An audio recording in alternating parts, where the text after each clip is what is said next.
안녕하세요. 오늘은 저희가 받은 자료들을 가지고 대구 지역의 중요한 언론사죠. 매일신문에 대해 좀 깊이 들어가 보려고 합니다. 네, 안녕하세요. 이 매일신문 역사가 꽤 길고 또 복잡한 사연들이 많더라고요. 맞아요. 보내주신 자료들을 보니까 뭐랄까 역사적 정체성부터 시작해서 논란이 됐던 편집 방향, 또 신뢰도 문제, 그런데 또 공익적인 기여도 했다는 내용까지 아주 다양하게 있네요. 네, 정말 여러 측면을 다루고 있는데 특히 과거의 어떤 저항 정신 같은 모습이랑 현재의 논란이 같이 있다는 점, 그게 좀 흥미롭습니다. 그렇죠. 그래서 이번 딥다이브에서는 바로 그 지점, 이 매일신문이라는 언론사가 가진 핵심적인 특징들, 그리고 그 안에 있는 어떤 모순점 같은 것들을 좀 명확하게 짚어보는 게 목표입니다. 네, 과거 민주화 투쟁 이야기부터 현재 정치적 논란까지 그 복잡한 모습을 한번 따라가 보시죠. 좋습니다. 자, 그럼 한번 깊이 파고들어 볼까요? 우선 역사부터 좀 봐야 할 것 같아요. 이게 이름이 같은 신문이 예전에도 있었다면서요? 아, 네. 근데 그건 다른 신문이고요. 지금 우리가 다루는 매일신문은 1946년에 남선경제신문으로 시작한 게 맞습니다. 이게 중요해요. 1988년이나 1904년 신문과는 다른 거죠. 아, 그렇군요. 1940년 시작. 이름도 여러 번 바뀌었네요. 보니까 1950년에는 대구매일신문. 네. 그러다가 1960년에는 지금의 매일신문이 됐고요.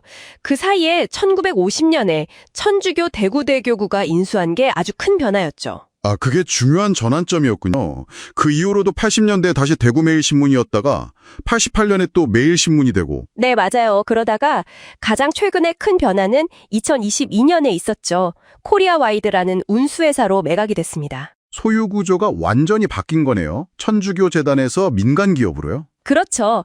근데 그 역사를 좀 더 거슬러 올라가 보면 이 초창기 매일신문은 상당히 저항적인 모습을 보여줘요. 아, 그 유명한 사건 있잖아요. 1955년 피습 사건. 네, 맞습니다. 이승만 정권을 비판하는 사설을 썼다가 테러를 당한 대구매일신문 피습 사건.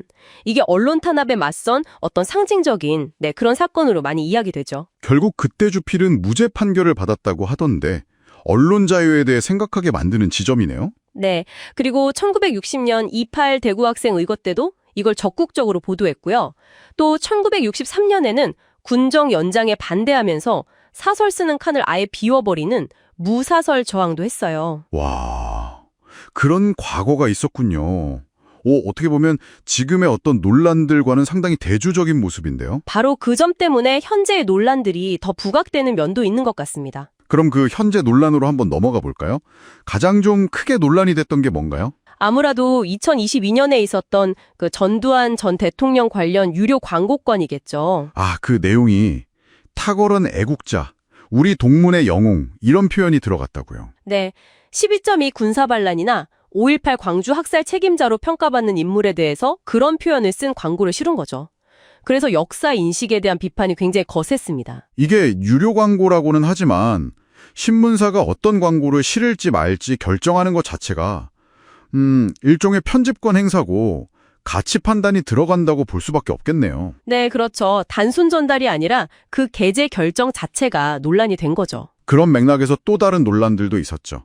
자료에 보니까 2015년에는 젊은 기자들이 성명을 냈다면서요. 네, 맞아요. 지역의 목소리가 아니라 극우의 메아리로 전락했다. 이런 상당히 강한 표현을 쓰면서 비판하는 성명을 했고요. 내부에서 그런 목소리가 나올 정도였군요. 탄핵 집회 보도 관련해서도 편파적이었다는 폭로도 있었다고 하고요. 네, 찬반 집회가 있으면 반대층 목소리만 크게 실었다. 이런 내용이었죠. 또 미디어오늘 같은 다른 언론에서는 매일신문이 특정 성향의 유튜버들, 예를 들면 신남성연대 배인규 씨나 신의 한수, 신혜식 씨 같은 분들한테 지면을 내준다고 비판하기도 했고요. 자료들을 보면 직접적으로 매일신문이 내란을 옹호했다 이렇게 딱 잘라 말하긴 어려워 보이는데요. 네, 그런 직접적인 주장은 찾기 어렵습니다. 다만 방금 말씀드린 그 전두환 씨 찬양 광고라던가 아니면 특정 유튜버들의 주장을 비판 없이 실어주는 그런 모습들이 아무래도 좀 논란이 되는 세력과 가깝게 보일 수 있다는 거죠. 이념적인 거리가 상당히 가깝다는 인상을 줄 수 있겠네요. 네, 그런 지적들이 나오는 겁니다. 그런데 또 신뢰도 측면을 보면 좀 재미있는 부분이 있어요. SNU 팩트체크 센터 같은 주요 기관에서 매일신문에 대한 팩트체크 기록이 거의 없다고요? 네, 그게 참 흥미로운 지점인데요. 이게 뭐랄까, 고지고대로, 그럼 문제가 없나 보다, 이렇게 해석하기는 좀 어려울 것 같아요. 왜 그렇죠? 예를 들어서 전국적인 이슈가 워낙 많다 보니까 지역 언론 보도까지 팩트체크 대상으로 삼기 어려웠을 수도 있고요. 네네. 그럴 수 있겠네요. 아니면 문제가 되는 지점이 명백하게 틀린 허위사실보다는 어떤 편향성이나 의도적인 누락 이런 데 있을 수도 있거든요. 쪽 집회 소식은 크게 다루고 다른 쪽은 작게 다루거나 아예 빼버린다거나 이런 건 거짓말은 아니지만 공정성 논란은 생길 수 있으니까요. 그렇죠. 바로 그런 부분일 수 있다는 겁니다. 팩트체크로는 잘 걸러지지 않는 영역일 수도 있고요. 그런데 또 반대로 이 매일신문이 지역사회 문제 파헤치고 상도 많이 받았다는 내용도 있잖아요. 네, 맞아요. 그 부분도 분명히 봐야 합니다. 특히 탐사보도 쪽에서 성과가 꽤 있어요.